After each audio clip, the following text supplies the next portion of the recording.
Vamos abrir o texto sagrado no Evangelho segundo a narrativa de Atos. Atos, capítulo de número 4, é onde estamos em nossa série de exposição deste livro histórico narrativo do Novo Testamento. A propósito, o quinto livro, na ordem que temos em nossas Bíblias. Atos, capítulo de número 4, nós vamos estudar hoje do verso 1 ao verso de número 22.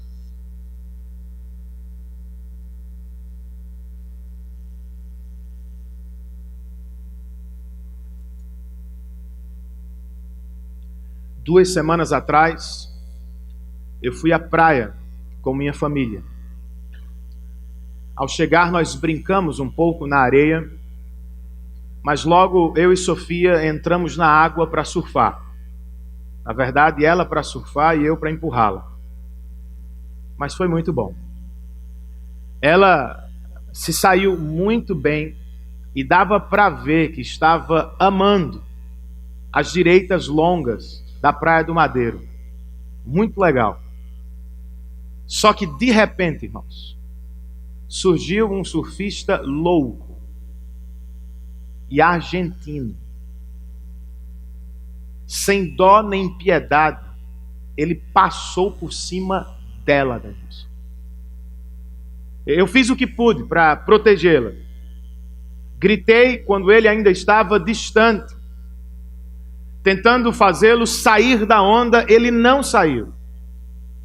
E quando se aproximou, eu me lancei sobre Sofia, mas não consegui protegê-la como queria.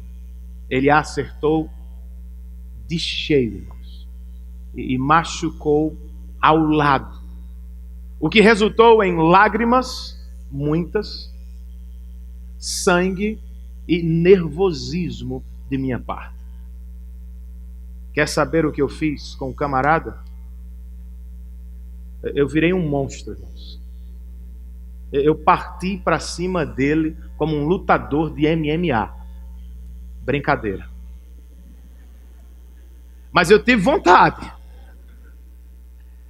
Eu tive muita vontade, na verdade. E ele ainda se aproximou e insistiu. Eu quero pedir perdão para ela. Eu falei, meu amigo, por favor, suma da minha frente. Senão eu vou ter que pedir perdão para você depois. Porque eu sou pecador, irmãos. E também tenho instinto selvagem. Minha filha estava em perigo. Não foi fácil. Pela graça, o Espírito me controlou. E talvez você olhe para a minha reação e diga, compreensível, Renan. Normal. Se estivesse no seu caso, faria pior. Na verdade, um surfista que correu para me ajudar, ele me disse, meu irmão, fosse eu, tinha quebrado a prancha na cabeça desse cara. Normal também, irmãos, é correr risco quando você pratica um esporte radical, como o surf. É por isso que ele se chama esporte radical. E seus atletas precisam saber de antemão que podem se machucar feio.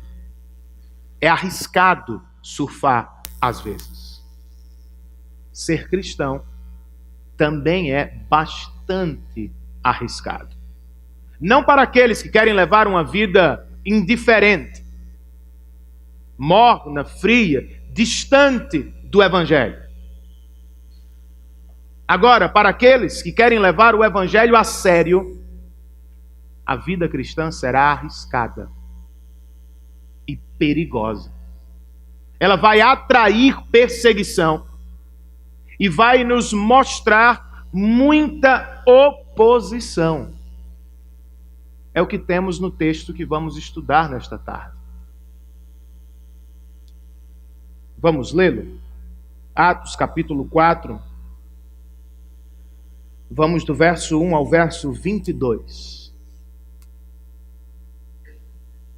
Na versão que nós usamos, a Nova Versão Internacional, o texto registra assim: enquanto Pedro e João falavam ao povo, chegaram os sacerdotes, o capitão da guarda do templo e os saduceus.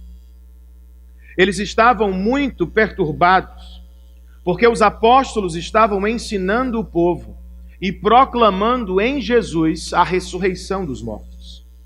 Agarraram Pedro e João, e como já estava anoitecendo, os colocaram na prisão até o dia seguinte. Mas muitos dos que tinham ouvido a mensagem creram, chegando o número dos homens que creram a perto de 5.000.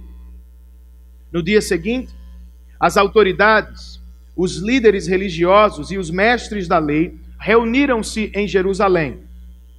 Estavam ali Anás, o sumo sacerdote, bem como Caifás, João, Alexandre e todos os que eram da família do sumo sacerdote. Mandaram trazer Pedro e João diante deles e começaram a interrogá-los. Com que poder ou em nome de quem vocês fizeram isso?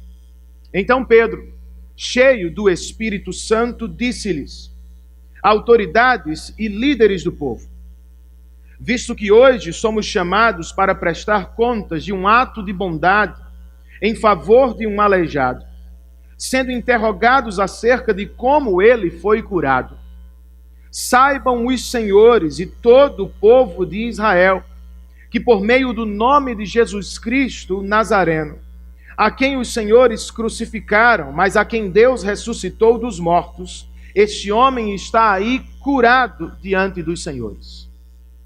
Este Jesus é a pedra que vocês construtores rejeitaram e que se tornou a pedra angular. Não há, portanto, salvação em nenhum outro, pois debaixo do céu não há nenhum outro nome dado aos homens pelo qual devamos ser salvos.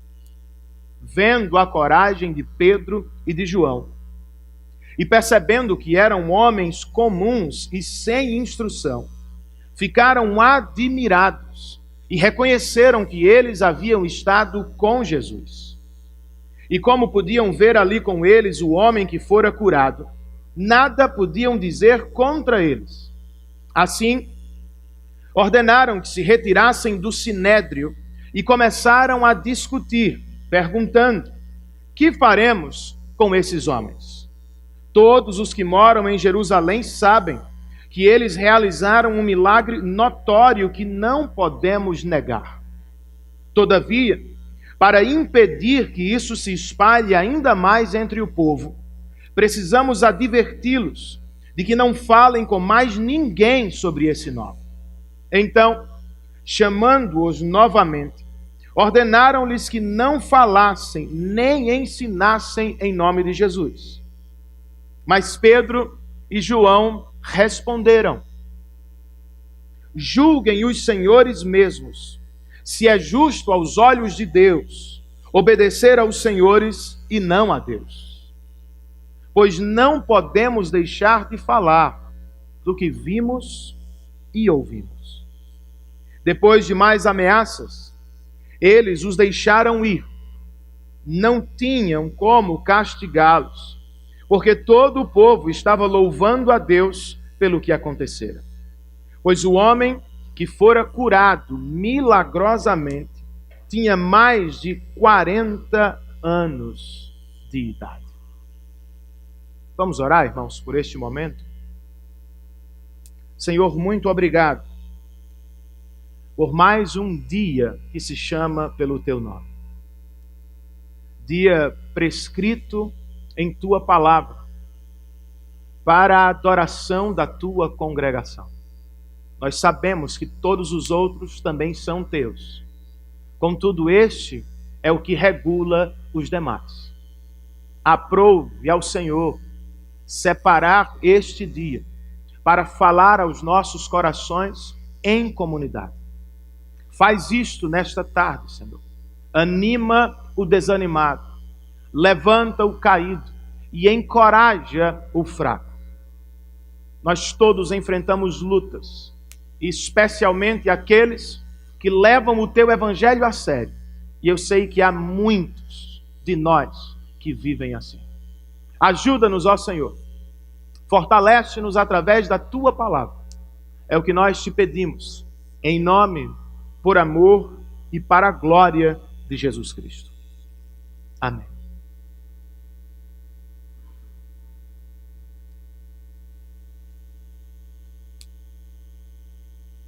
Ao abrir o comentário desta porção do texto de Atos, o Dr. John Stott escreve: se o protagonista de Atos 1 e 2 é o Espírito, o ator principal de Atos 3 a 6 parece ser o próprio diabo. Seu nome é mencionado aqui uma única vez. Contudo, sua atividade pode ser percebida em toda parte. Na verdade, a atividade do diabo, como destaca outro comentarista, pode ser percebida aqui em 3 ondas de perseguição. A primeira, como vamos ver hoje, vem de fora, da religião e do Estado. A segunda, como veremos no capítulo 5, vem de dentro da igreja, da hipocrisia de alguns de seus membros. A terceira, capítulo 6, também surge no âmago da igreja, por meio de contendas e divisões entre os irmãos. Todas as formas, porém, são tentativas do diabo de parar ou de impedir o avanço da igreja. O tema recorrente de Atos. A pergunta é: ele conseguirá? Claro que não. Ainda assim, ele tentará. Por isso, a igreja, por vezes, terá de enfrentar perseguição. A vida cristã não será um parque de diversões. Nem sempre será tranquila. Se levada a sério, muitas vezes ela vai se parecer como um campo de batalha. A igreja, portanto, certamente enfrentará perseguição. Talvez você esteja enfrentando alguma. Para animá-lo, para animar-nos, Lucas registra este acontecimento. E através dele, nos apresenta 3 verdades sobre a perseguição, que precisam estar em nossa mente e coração. Primeiramente, ele nos diz, entre os versos 1 e 4, e o esboço está no seu boletim, se você quiser acompanhar. Embora seja real, a perseguição não pode impedir o crescimento da igreja de Cristo Jesus. Posso ouvir um amém? Lucas abre o capítulo, verso 1, nos dizendo que Pedro e João ainda estavam falando ao povo no templo, quando de repente chegaram os 3 poderes de Israel. Verso 1, se você quiser acompanhar. Chegaram os sacerdotes, o capitão da guarda do templo e os saduceus. Dos 3, o grupo mais proeminente e importante é o último. Na verdade, eles estão, os saduceus, nos 3 e sobre todos. Diferentemente dos fariseus, que tinham um problema teológico com Jesus, os saduceus eram a elite de Israel, e seu grande objetivo era a manutenção do poder político. Eles mandavam em tudo e andavam de mãos dadas com Roma. Religiosamente eram o que chamamos hoje de naturalistas. Não acreditavam em doutrinas sobrenaturais, do tipo anjos e demônios, céu e inferno, ressurreição ou vida eterna. Ainda assim, este era o partido que mandava, que dava as cartas para a igreja e para o Estado de Israel. Quando perceberam, irmãos,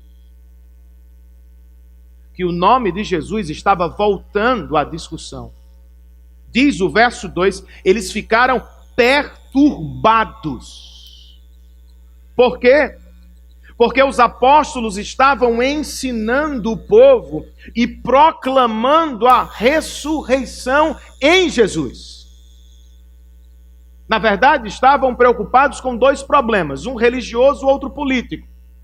Do ponto de vista deles, teologicamente falando, não havia ressurreição. E os apóstolos estão dizendo que Jesus ressuscitou. Como consequência da pregação, havia um início de problema social em Jerusalém. Israel estava se dividindo. Eles queriam evitar o problema com Roma. Para tanto, diz Lucas no verso 3, eles agarraram Pedro e João. E como já estava anoitecendo, os colocaram na prisão. E agora?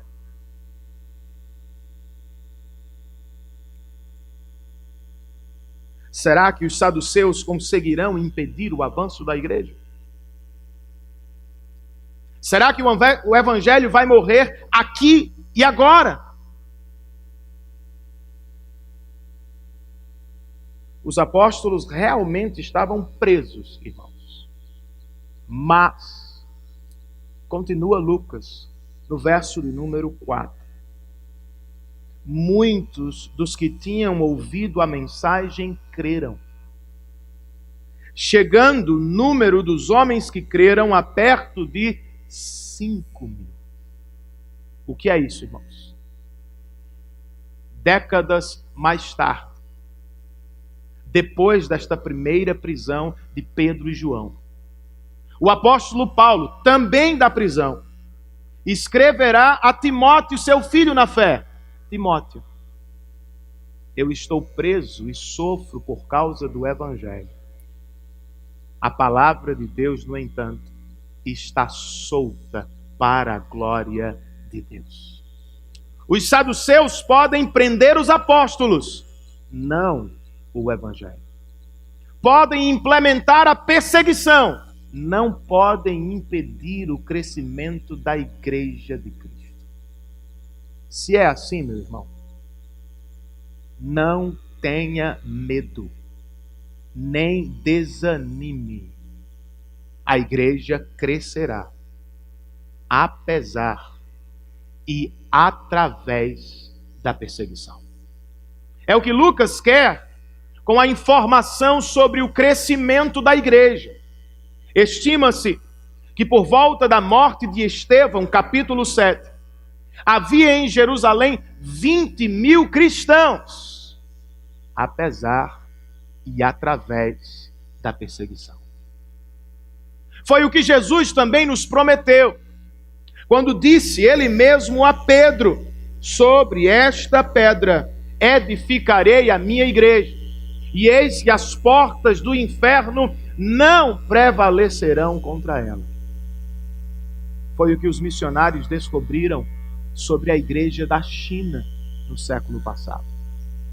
Por volta da década de 30, todos os missionários estrangeiros foram expulsos pelo governo comunista chinês. Do lado de fora, os missionários se perguntavam sobre o estado da igreja. Ela morrerá sem nossa ajuda? 50 anos depois, os mesmos e outros missionários começaram a receber notícias. Sabe o que descobriram?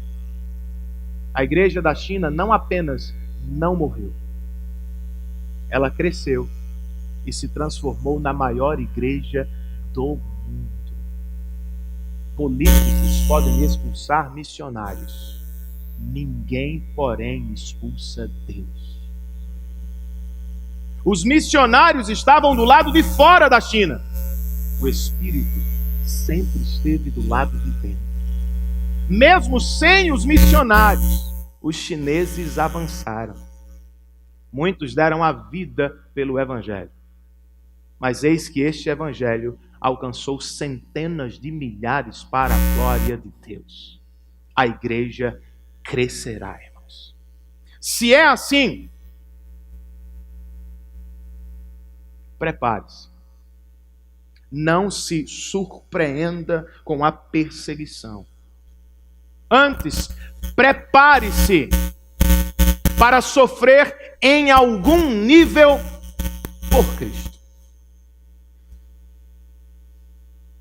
Algumas pessoas se aproximam do cristianismo em busca de uma vida fácil e tranquila. Sinto muito se vou desapontá-lo. Não há coisa do tipo, se o seu cristianismo é autêntico. Durante a Segunda Guerra Mundial, Dietrich Bonhoeffer registrou em um dos seus livros: sofrimento é uma marca do verdadeiro cristianismo. No mesmo texto, ele citou Martinho Lutero, o reformador, que muito antes dele escreveu: discipulado também significa união com o Cristo sofredor. De modo que nenhum cristão deveria se surpreender se fosse chamado a sofrer por Cristo. Pastor, os irmãos estão exagerando. Não é para todos. Foi Jesus quem disse. João registrou: se o mundo os odeia, tenham em mente que antes ele me odiou. Se vocês pertencessem ao mundo, ele os amaria como se fossem dele. Todavia, vocês não são mais do mundo, mas eu os escolhi tirando-os do mundo. É por isso que o mundo os odeia. Lembrem-se das palavras que lhes disse: nenhum escravo é maior do que seu senhor. Se me perseguiram, não tenham dúvidas, certamente perseguirão vocês também. Não se surpreenda. Prepare-se para sofrer por Cristo. Em algum nível, na sua família, no seu trabalho e na faculdade. É bem provável que muitas portas da vida se fechem para você e não se abram, como dizem os falsos profetas. É bem provável que um parente seu vai ridicularizá-lo por causa do Evangelho.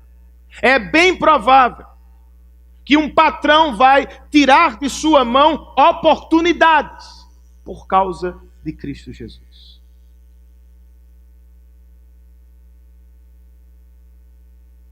Contudo, não se entristeça demais. Alegre-se, pois de acordo com Bonhoeffer, com Lutero, com o próprio Cristo, a perseguição é uma marca da salvação autêntica. Se ninguém lhe persegue, se sua vida cristã é tranquila, se você tem absolutamente paz com todos, repense o nível de compromisso que você tem com o Evangelho. Pois se você é cristão de verdade, você não é mais do mundo. Deus o escolheu e o salvou por meio de Cristo. Você pertence a Ele.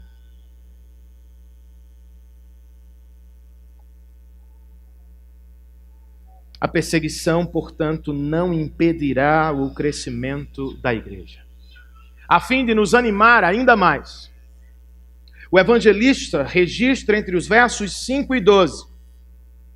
Embora seja real, a perseguição não precisa impedir a pregação da igreja. Os apóstolos passaram a noite na prisão, irmãos.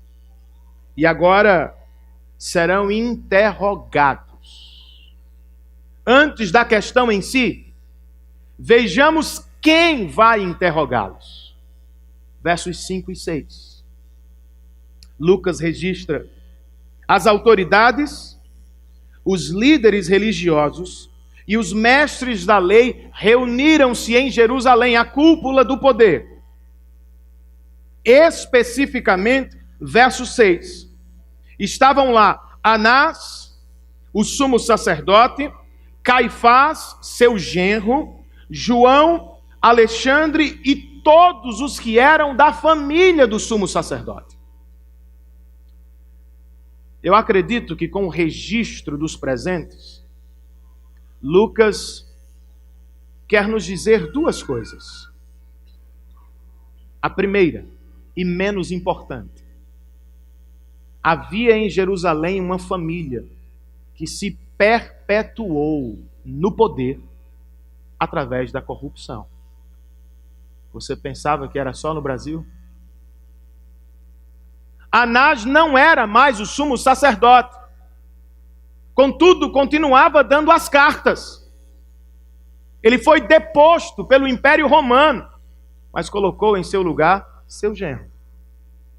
Seu pai estava lá antes dele, seu genro está lá depois dele, seu neto estará lá depois também. Israel estava na mão de uma família corrupta. Segunda informação, muito mais importante: este mesmo tribunal, irmãos, julgou e condenou Jesus 2 meses atrás. Você consegue imaginar o que passava pela cabeça de Pedro e João?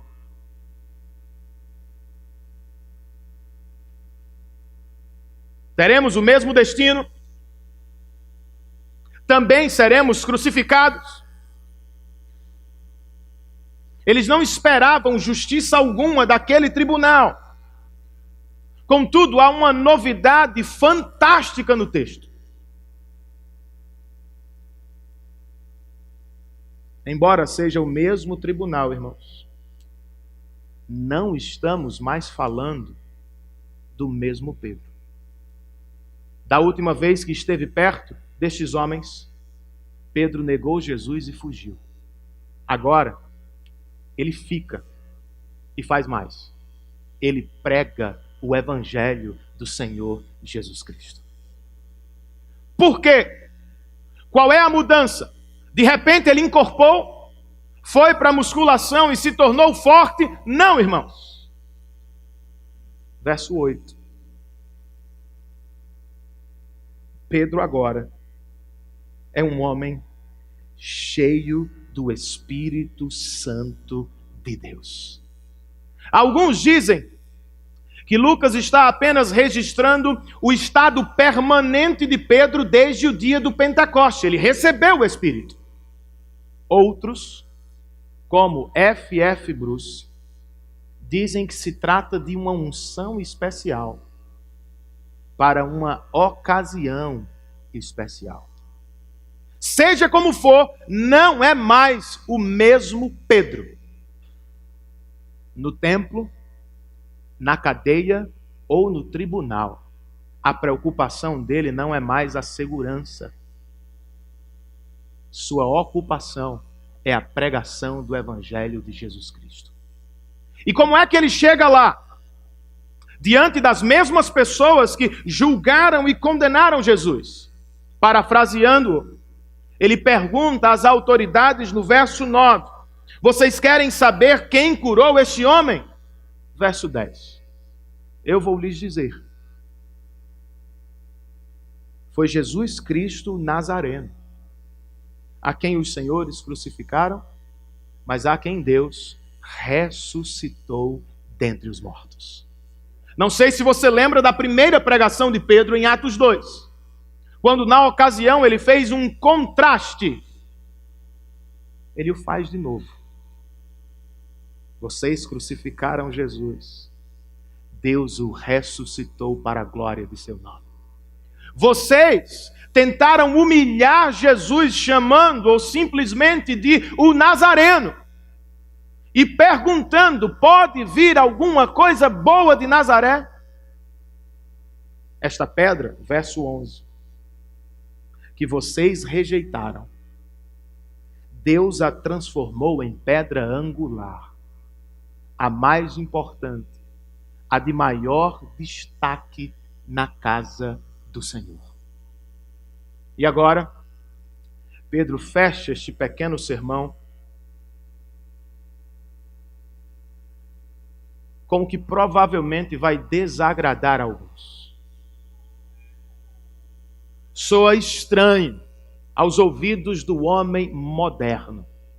Mas se Jesus é de fato quem ele diz ser, e se ele realmente fez o que disse que faria, é sábio ouvir Pedro quando ele registra, ou quando ele fala no verso 12: não há, portanto, salvação em nenhum outro. Pois debaixo do céu não há nenhum outro nome dado aos homens pelo qual devamos ser salvos. Você consegue sentir a força da argumentação do apóstolo? De algo local, vocês o chamam de Nazareno. Pedro vai para algo global. Deus o ressuscitou e fez dele o único Salvador do mundo. Vocês o mataram, Deus o ressuscitou. Vocês o humilharam, Deus o exaltou à mais alta e singular posição do universo.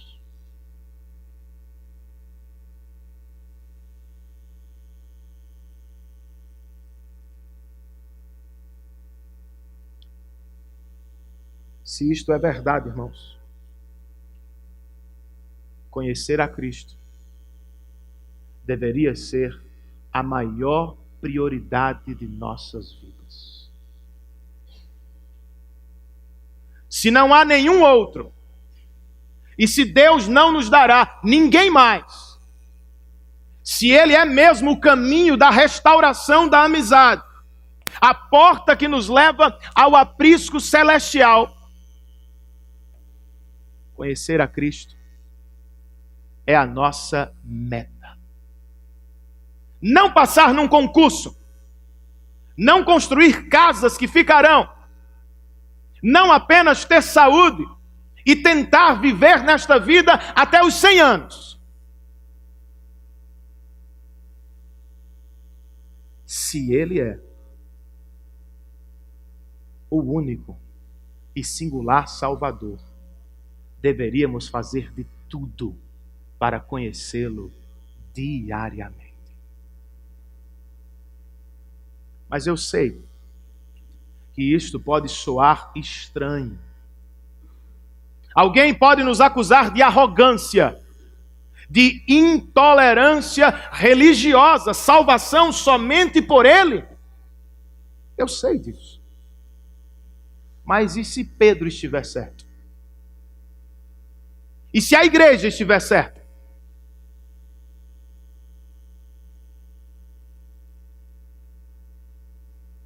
E não estão? Jesus nunca disse que era mais um professor ou apenas um profeta. C.S. Lewis disse no século passado: não há como tratá-lo assim. Ou você o trata como um lunático que diz ser Deus, ou você se rende ao Filho encarnado de Deus. Ele não nos disse que morreria para entrar para a história como um herói. Ele nos disse que morreria como uma oferta por nossos pecados. Quem, além de Jesus, ressuscitou ao terceiro dia e foi visto por mais de 500 pessoas, irmãos? Pode não ser arrogância de cristãos conservadores. Talvez seja amor. Porque Ele é singular. e Deus não nos dará nenhum outro. Nós queremos que todas as pessoas do mundo o conheçam. Por isso pregamos, primeiro com a consciência de que estamos em uma guerra. Na verdade, sempre há duas guerras.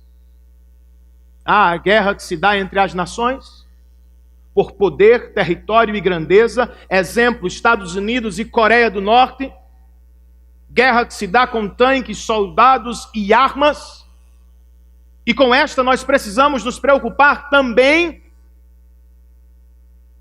mas há outra, maior, muito mais importante, porque trata de eternidade, e por vezes quase nunca nos preocupamos com ela.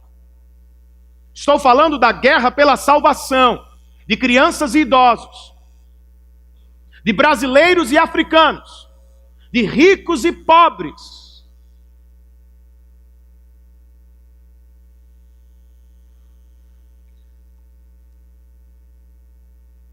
Se de fato não há salvação em nenhum outro, se de verdade Deus não nos deu nenhum outro Salvador, o mundo precisa conhecer e desejar a Jesus Cristo.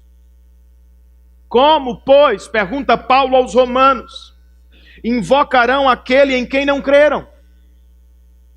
E como crerão naquele de quem nada ouviram falar?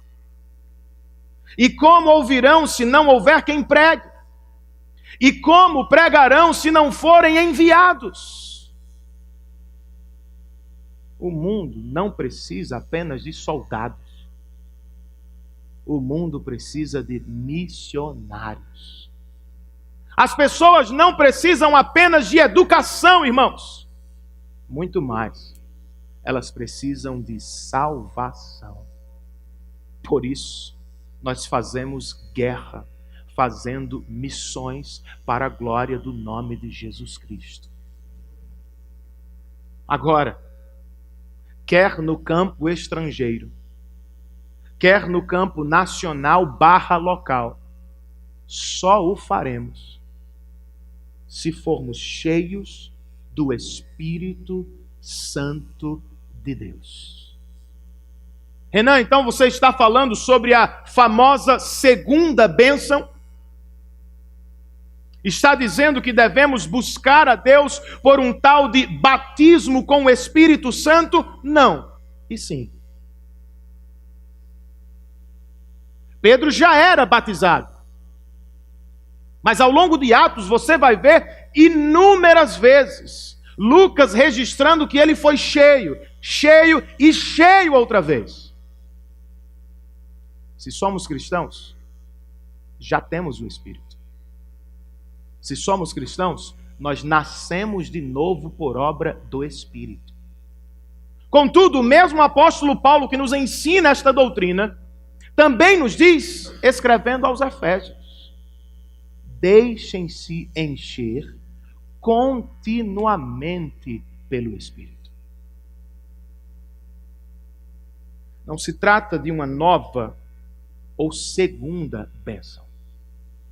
Estamos falando de ter mais da antiga e primeira bênção. Não é receber o Espírito se sou cristão. É me apropriar cada vez mais dele. Ore por ele. Dependa dele.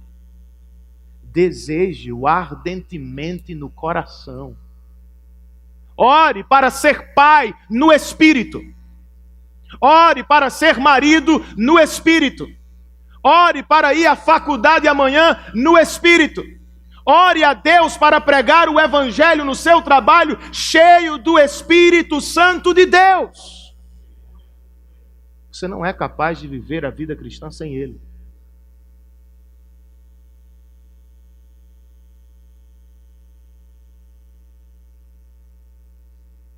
Por fim, irmãos, a fim de encorajar os que enfrentam alguma oposição, entre os versos 13 e 22, Lucas nos diz que, embora seja real. A perseguição não deve impedir a obediência da igreja.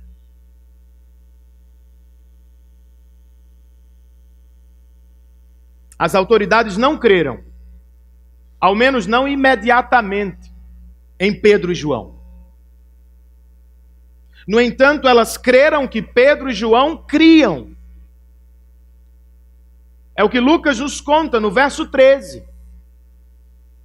Vendo a coragem de Pedro e de João, e percebendo que eram homens comuns e sem instrução, ficaram admirados e reconheceram que eles haviam estado com Jesus.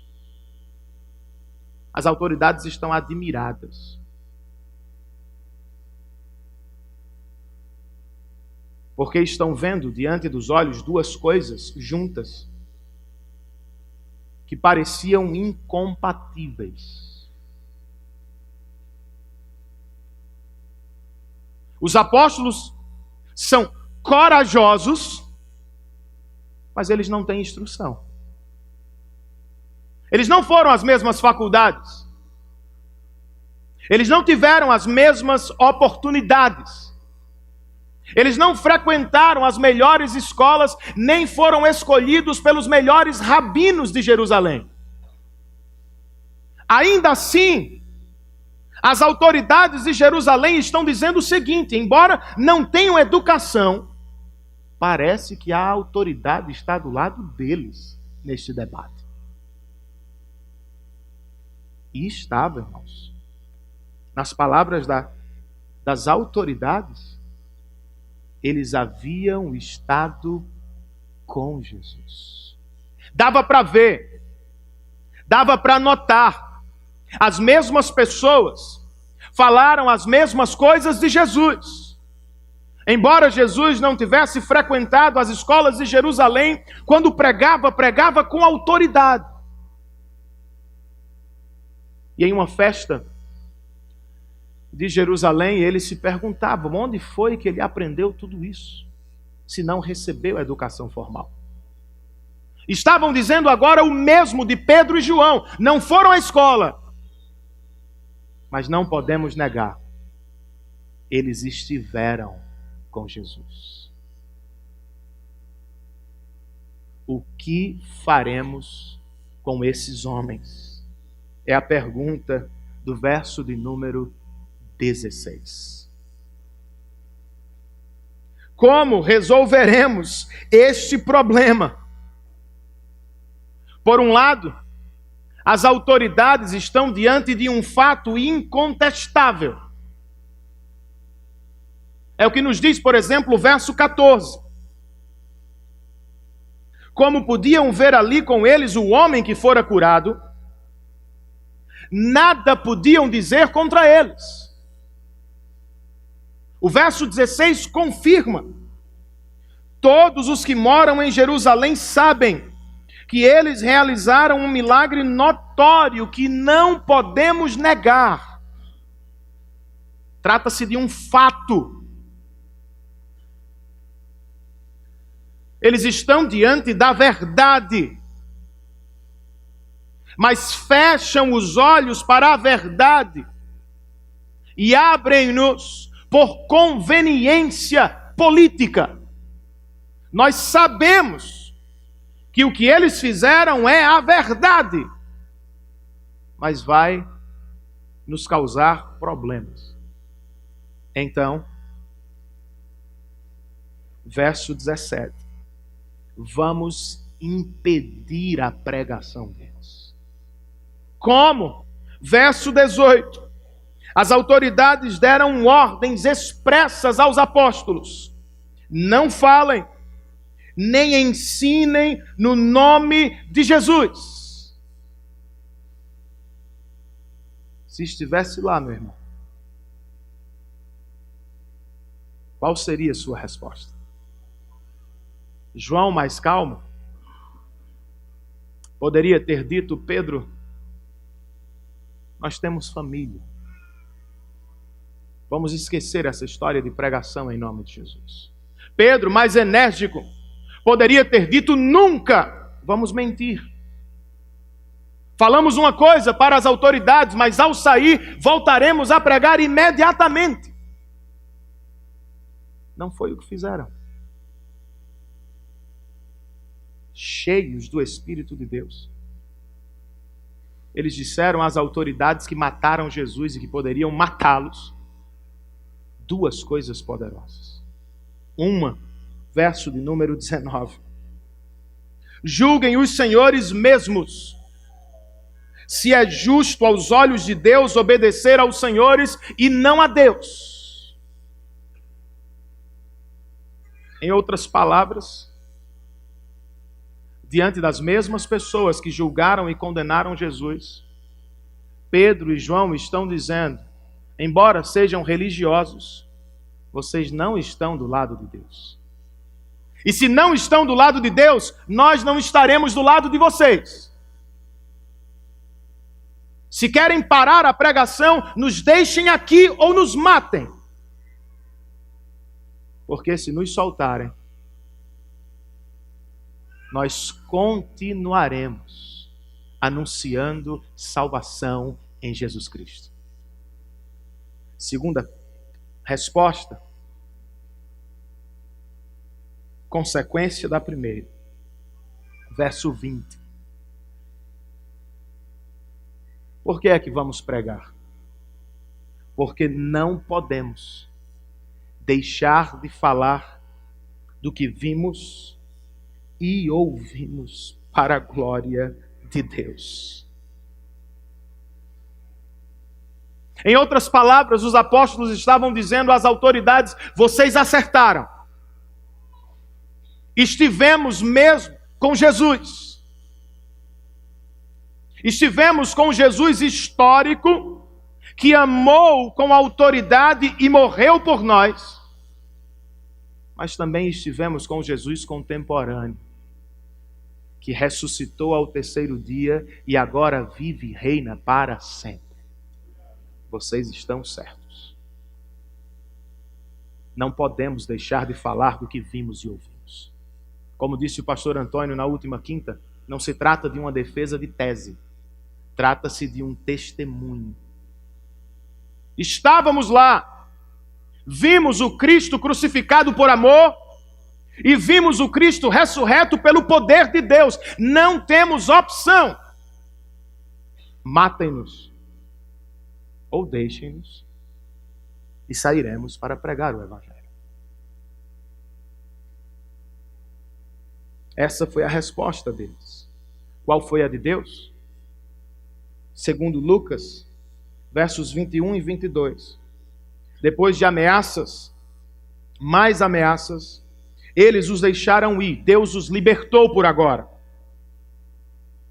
Pois não tinham como castigá-los, porque todo o povo estava do lado de fora, louvando a Deus pelo que acontecera. Pois o homem que fora curado milagrosamente tinha mais de 40 anos de idade. O capítulo 3 pode ter começado com um homem aleijado.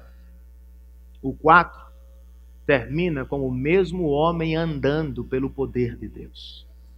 O capítulo 4 pode ter começado com os apóstolos na prisão. Esta sessão termina com o povo do lado de fora louvando a Deus por causa de Cristo Jesus. Como é que você pode sair daqui da mesma forma? A propósito, você quer voltar para casa louvando a Deus e cheio de alegria verdadeira no coração? Então, por favor, não tape seus ouvidos para a pregação do Evangelho. Ao início do capítulo, as autoridades se mostraram perturbadas. Ao final, decidem impedir a pregação. Taparam os ouvidos. Ao início do texto, tinham dúvidas sobre a cura do aleijado. Aqui já não há mais dúvida, mas continuam tapando seus ouvidos. Não faça o mesmo. Não tape seus ouvidos para o Evangelho. Não tema perder seus falsos deuses e o que eles lhe prometeram: poder, riqueza, juventude e força, todos passarão. Todos vão frustrá-lo de uma maneira ou de outra. Se perdurarem por um tempo, você será frustrado pela incapacidade deles de realizá-lo. E se sumirem de repente, você ficará quebrado por ter depositado em falsos deuses a sua esperança. Não tape os ouvidos para o Evangelho. Abra os ouvidos para ouvi-lo. Abra as mãos nesta tarde para recebê-lo. Solte os fracos e imperfeitos e falsos deuses. Receba o único que morreu e ressuscitou por você para a glória de Deus Pai. Quer seja rico ou pobre, o que você mais precisa não é de mais dinheiro, mais viagem, mais brinquedo. O que você mais precisa é de Cristo. E através dele, de amizade com o Criador. Quer seja mais ou menos conhecido dos homens, visibilidade e status não lhe trarão felicidade. Se você é cristão, se alegre. Seu nome está arrolado no livro de Deus. Você será conhecido dele para sempre. Quer você seja mais ou menos poderoso nesta vida, o que nos importa, irmãos? O Rei dos Reis, o Senhor dos Senhores, abriu mão de seu poder. Morreu pendurado em vergonha na cruz do Calvário. Carregou a ira do Pai nas costas e nos deu salvação eterna. Louvado seja seu nome para sempre. Não tapem, portanto, os ouvidos para o Evangelho. Esse foi o primeiro conselho que percebi nesta parte do texto. Qual é o segundo, irmãos? Não fechem a boca para o Evangelho. A maior e primeira alegria do homem é conhecer a Deus. Fomos feitos por Ele e só encontraremos paz e satisfação nele. A segunda consequência da primeira é torná-lo conhecido no coração de outros.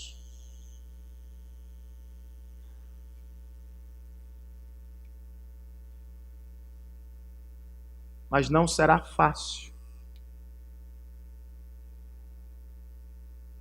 A missão trará perseguição. E a pergunta é: como cumpri-la?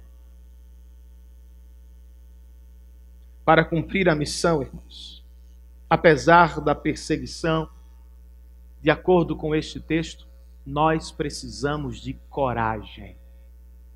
Digam amém, por favor. Coragem não se encontra na universidade. Não se acha em livros. Não se pode tê-la apenas por meio de mestrados e doutorados. Algumas das mentes mais brilhantes do mundo se afastam dela e se acovardam. É por isso que John Piper diz: para ter coragem por Cristo em público, você não precisa ir ao seminário, nem precisa ser dotado com um dom especial. Tudo o que você precisa é ter estado com Cristo antes. Não é o que vemos nesse texto, irmãos. As mesmas autoridades que dizem: vocês não foram à escola, também dizem: vocês estiveram com Jesus.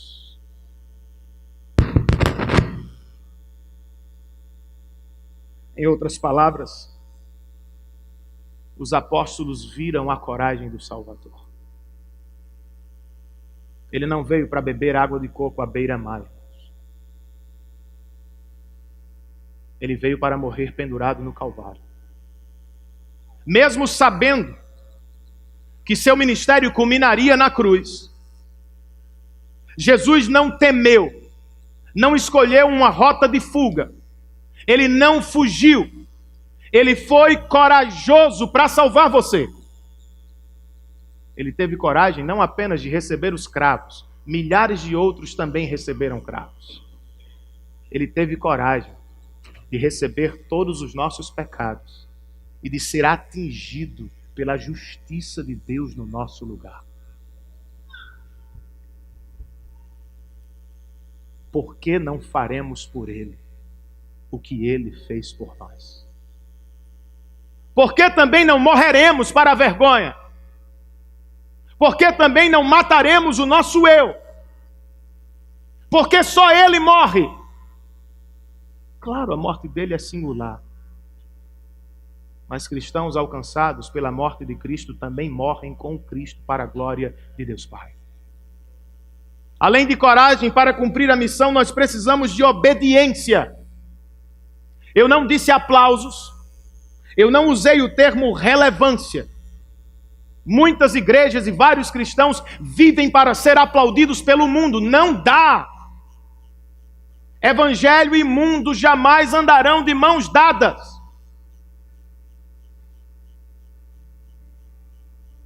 Não dá.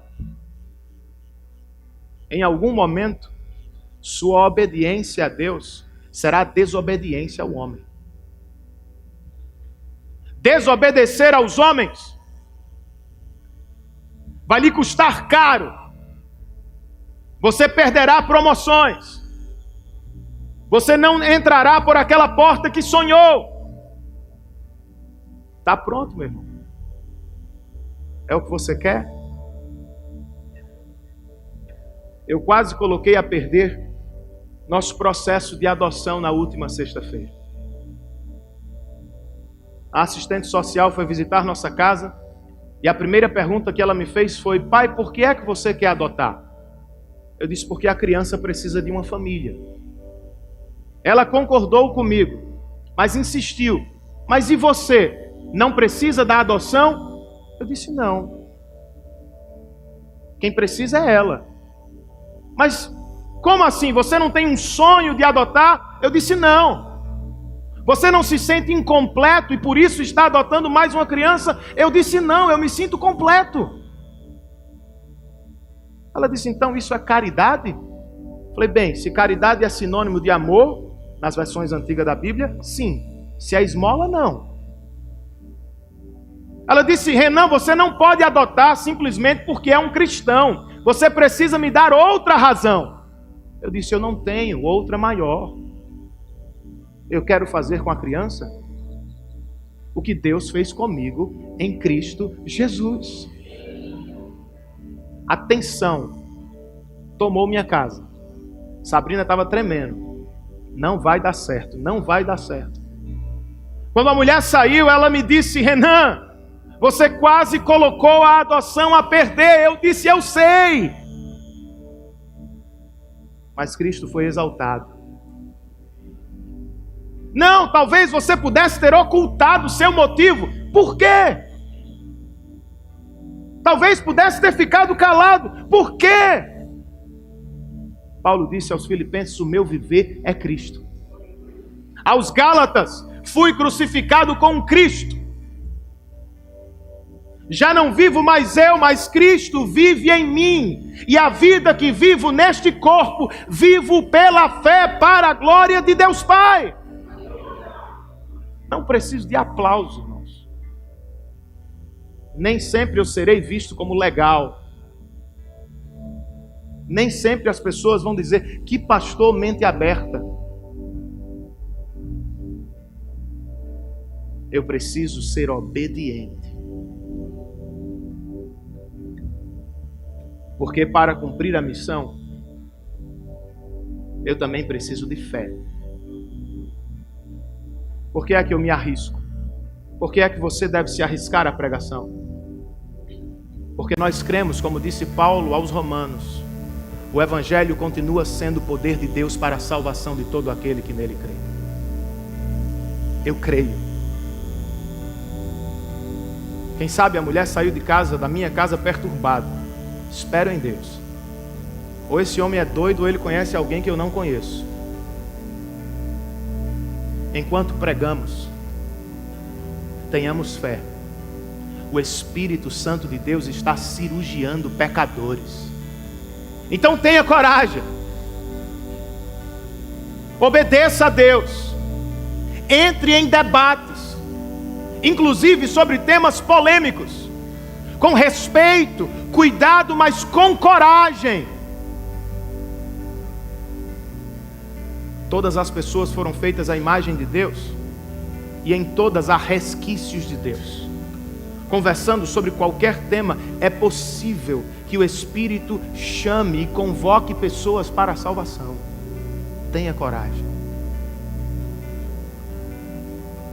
Quando mostrei a foto de Sofia, machucada, a um irmão de nossa igreja, ele me disse: pastor, eu sinto muito, mas foi ela que escolheu surfar. Insensível? Talvez. Realista? Precisamente, irmãos. É o que precisamos ser quando o assunto é cristianismo. Nem sempre teremos paz. Sabe aquela história? A paz é o árbitro da minha decisão. Cristo foi à cruz agonizando. Ele não estava em paz. O árbitro da minha vida, o árbitro das minhas decisões não é a paz. É a obediência à palavra de Deus. Alguns dias serão mais tranquilos. Mas se você é cristão, não todos.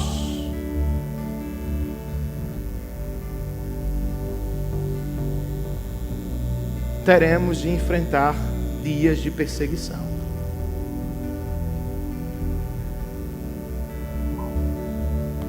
Será fácil? Não. Estaremos sozinhos? Nunca. Sofia chorou, mas eu a levei no colo, irmãos, carregando-a em uma escada de uns, para mim, milhares de degraus. Quem morreu naquele dia fui eu, não ela. É o que Cristo faz conosco. Ele não apenas esteve com Pedro e Paulo, ou Pedro e João. Ele estava com os apóstolos. O Espírito não apenas nos visita, Ele nos carrega no colo.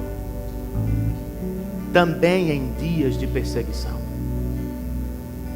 Refletindo sobre a noite que passou em uma árvore, porque estava cercado por índios canibais, John Patton escreveu, irmãos: nunca, em todas as minhas provações, meu Senhor chegou tão perto de mim,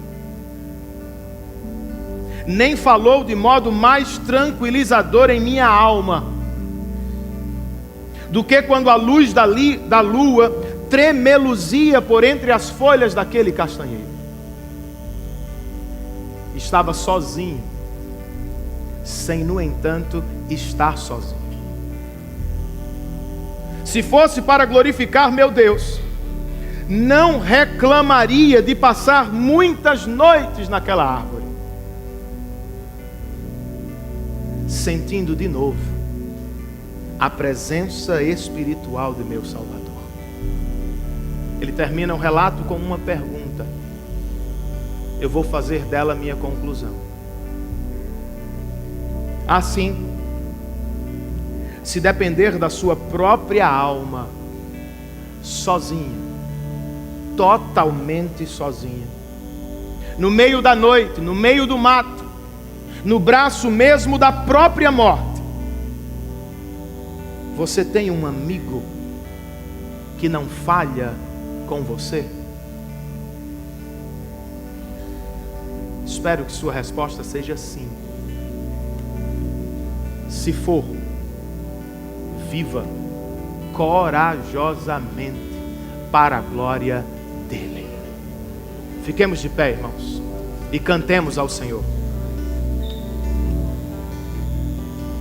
Responda ao seu Deus. Pense sobre o que ouviu.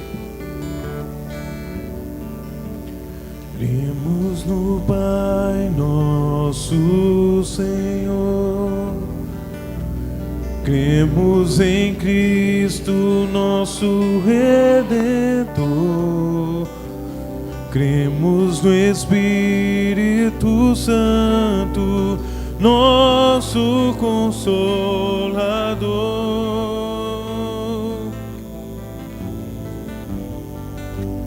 Nos reunimos em comunhão, no partilhar, no vinho e pão. Tua palavra nos aponta a direção.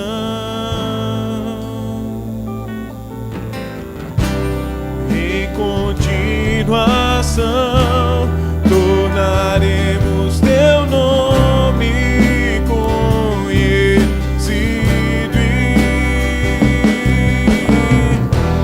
e desejado entre as nações.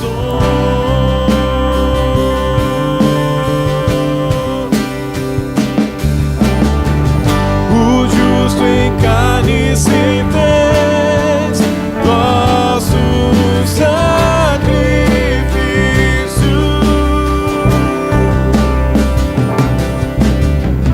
e mesmo sendo Deus, não se apegou à sua glória.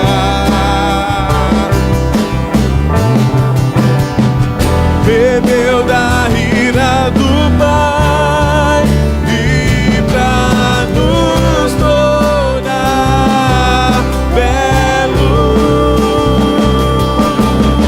abriu mão da sua beleza, mas a morte ele venceu.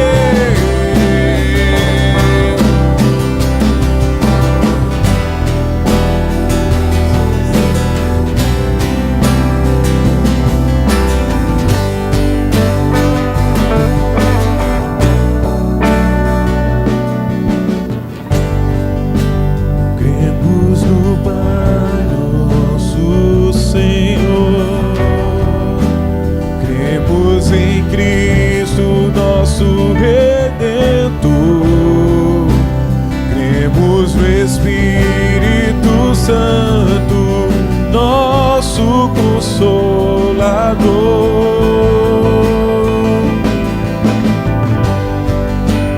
Nos reunimos em comunhão, no partilhar, no vinho e pão. Tua palavra nos aponta a direção.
Senhor, nós cremos que Tu voltarás, como os 2 anjos disseram aos apóstolos: da mesma forma que subistes, Tu descerás para buscar a Tua igreja.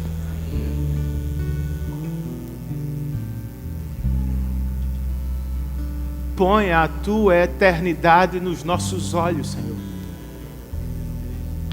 de maneira que nada seja mais encantador do que a Tua glória. Que não nos encantemos com carros, com casas, com viagens, com conta, com títulos, com honra diante dos homens, com glória pessoal, Senhor, que só a Tua glória nos encante. Nos dá um cristianismo autêntico, não apenas de tapinha nas costas, de sorriso frívolo, de bênção, de vitória. Senhor, que pelo Teu Espírito sejamos capazes de sofrer pelo Teu nome.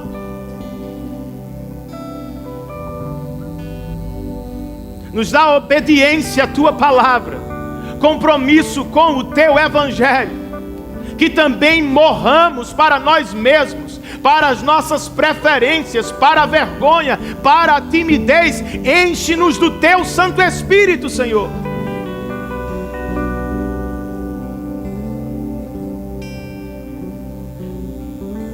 Mesmo não concordando conosco, que as pessoas possam dizer de nós: eles se parecem com Cristo Jesus.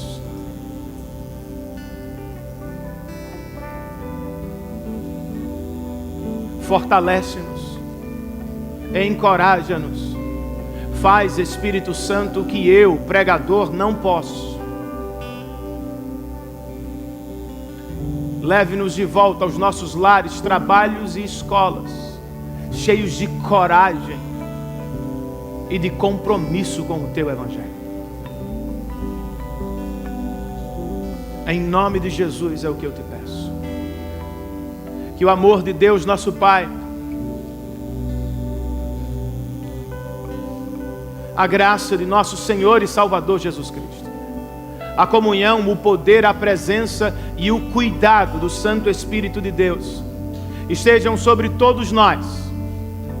E todos nós dizemos em uma só voz: amém.